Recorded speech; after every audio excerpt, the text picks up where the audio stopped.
Hey guys, how's it going? Hope you're doing well. My name is Crown, and today I'm going to read you some very interesting stories that I hope that you're gonna love. And now, without further ado, let's go!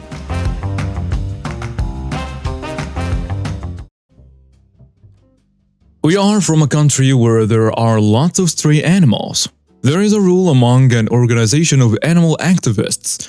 Let's shorten it to OAA. That forbids roaming pets, meaning pets are to be kept strictly indoors and outdoor pets are considered strays regardless of microchip or collars. That is only applied to that OAA, not recognized by the law, but laws here don't protect animals much in the first place. OAA has become its own animal police. Unless something causes serious damage, the real police just chills about this topic. When I say OAA, you can imagine those Karen type who post lots on social media about the struggles of being parents, feeders, and rescuers and complain about how evil human beings are. My friend's cat, a beautiful black Maine Coon mix named Mavis, broke out from a loosened mesh and went missing for 2 weeks. She put up posters and social media posts, searched high and low, and finally found it when somebody notified her that they saw Mavis' photo on the OAA group among rescued cats for adoption. She then tried to contact OAA, but they refused to return it to her, saying that she had failed as an owner and exposed it to dangers outside, and they proceeded to block her. She tried to call the police, but at the rate they were going, it is likely to either be forgotten or take months. I decided to take action myself while my friend tried to bring it to social media and other animal organizations for help, figuring those entitled people from OAA would screen Mavis adopters more carefully now that the owners had shown up. I contacted OAA and offered to adopt another cat, Sunday. The one in one of the adoption pictures kept beside Mavis was one eye blind. They were delighted as a one-eyed cat is harder to be adopted. We then exchanged messages and phone calls for long hours about the information regarding the Sunday's health and personality, what I should prepare and look out for, financial status, having to take it slow, and so on.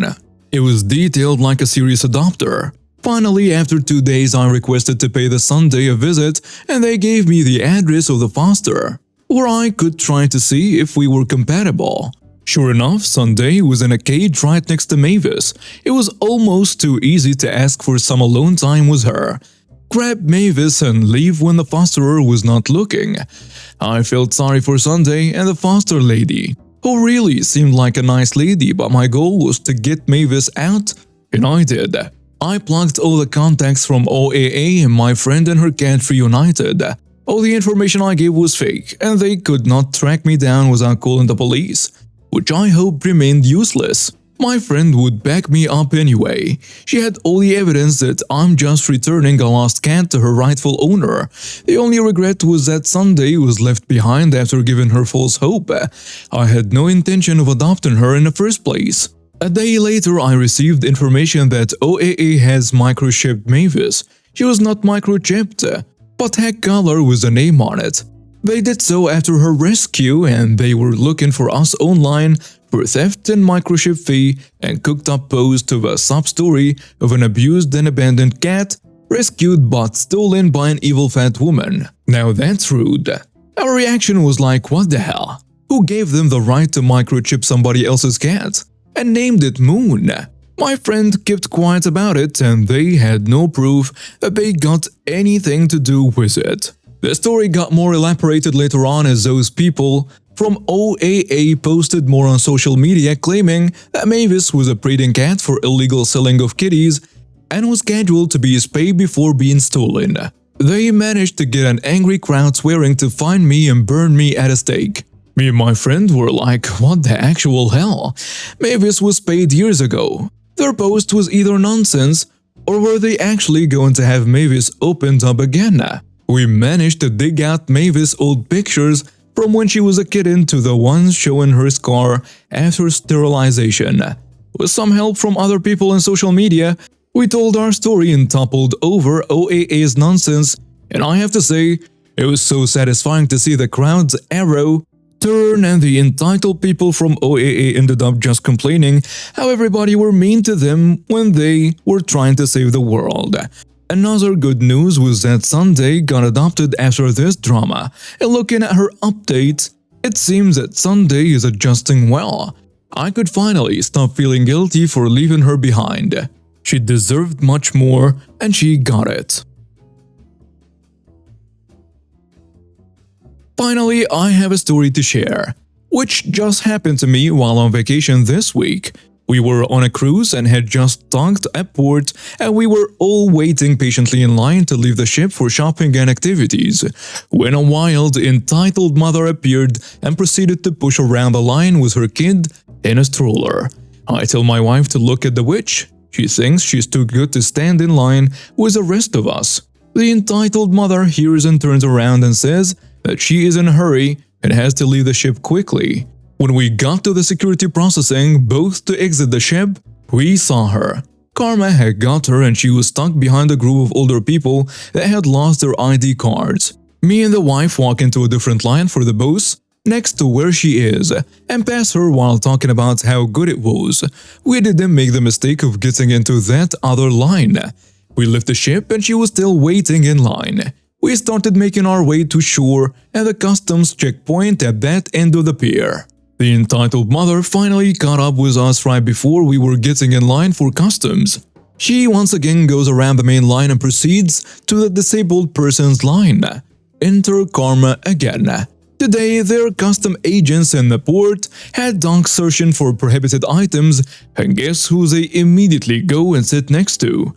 The entitled mother had ignored the dozens of warnings to not bring any fruit or veggies off the ship, and prop bananas and grapes off of the ship. The customs agents pull her off to the side and start talking to her.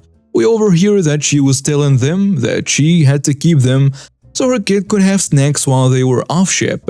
We made our way through and proceeded into the shops. The last I saw, she was still at the checkpoint when I looked over there around 20 minutes later, and it looked like she was yelling at the officers. I am not sure what happened after that. I really hope she got arrested or was at least told she couldn't leave the ship anymore.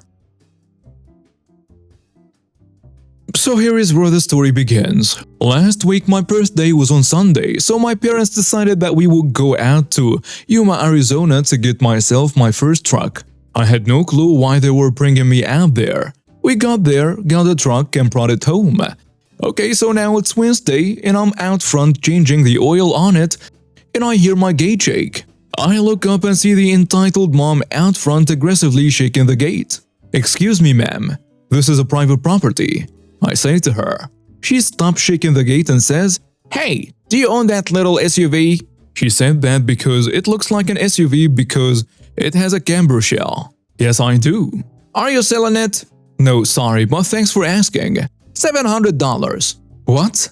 "I'll give you $700 for it." "Ma'am, I already said no." "Please, please, my son needs it." Cue her pointing to her probably 6-year-old son. Now at this point I'm getting kinda pissed, because she's not letting up and my patience was already stupidly low because of this oil change.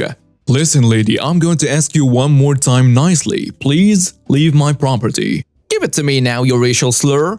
"Because I'm clearly part Italian." Alright, now this part makes me lose my cool and I agree I said some things I shouldn't have. "What the heck did you just say to me, you short witch?" "You heard me.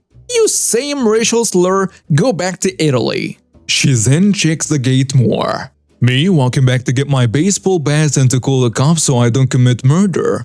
And she keeps shaking the gate even more now. I step forward now with my baseball bat and say, "I'm gonna go full Salieri on you if you don't leave now." Bonus points for people who understand that Italian reference.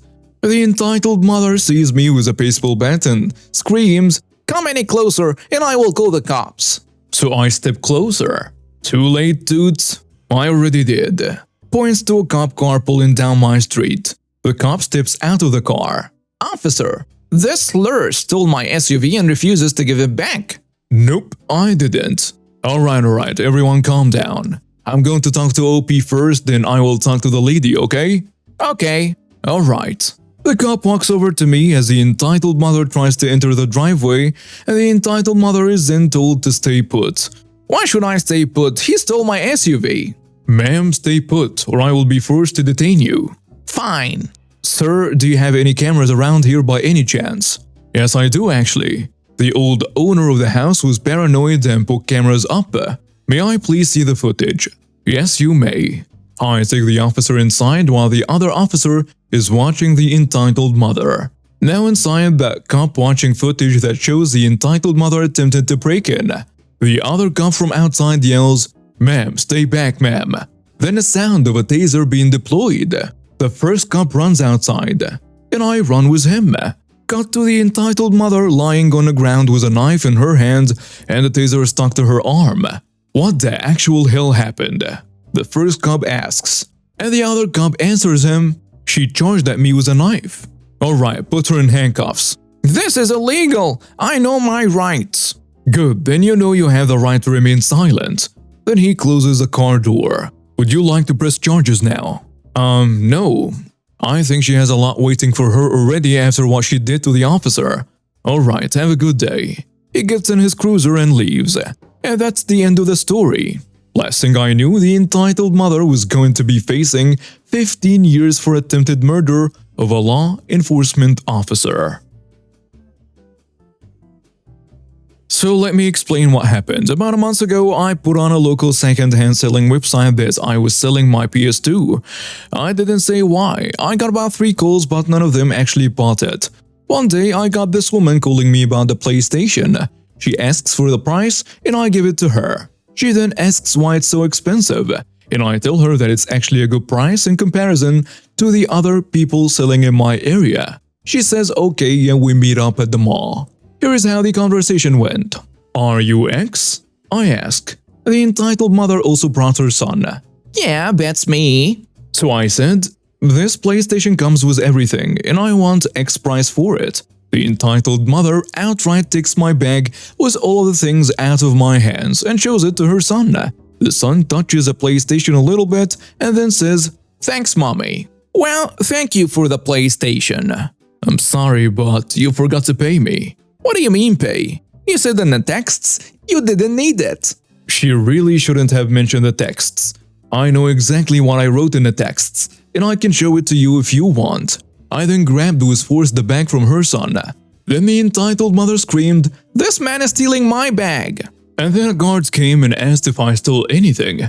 I told him I was supposed to sell her this PlayStation second-hand, and we agreed that she would buy it. But I didn't get paid and she tried to take it from me. The guard was somewhat confused and wanted to see the texts, and I showed him the texts and also told him about the phone call recordings. I have an app that records phone calls. He goes over everything and asks if I can prove that this is a woman in the texts, so I can call her, and her phone rings. The guard believes me and tells the woman to pay the accepted price. The entitled mother begins throwing a tantrum about how men are greedy pigs and are ruining the world and she needs to have it for free or else. Or else? I'm going to call a guard to tell him to detain you. You know there is a guard right next to us and he knows the full story, right? The guard is very confused about how the entitled mother completely forgot about him. Meanwhile, the son stands there confused. Then I say that I will skip this offer and find a better one, and I thank the guard for his help. Then the entitled mother begs me to give it to her and I decline. She then asks as I'm walking away to pay me a bit over the normal price, and I ended up accepting that offer, and she indeed pays me. I walk away and her son starts asking her why she paid since she first said she found it for free. I hear this and cringe very hard. Later that night she called me and said I scammed her because it wasn't booting. And this is how that went. My PlayStation isn't booting, you pig. Did you turn the switch on the back? Yes, I tried to boot with it on both sides and nothing happened. Did you plug the video cables in the right way? What's a video cable? It's a cable with one weird connector on one side and composite RCA plugs on the other side. What do you mean video cable? Didn't you say it had HDMI? I never said anything about HDMI. What? But my son told me the PlayStation had an HDMI port. There are 4 different PlayStations. Only two have HDMI. This one doesn't. Then why didn't you say that to me? I thought you knew what you were buying. The entitled mother begins throwing another tantrum, but I hang up and plug her number. I was working as a cashier at a convenience store and my manager was convinced that I was stealing from the register. He would constantly hover over me and watch my every move. I was fed up with his constant suspicion and decided to take matters into my own hands.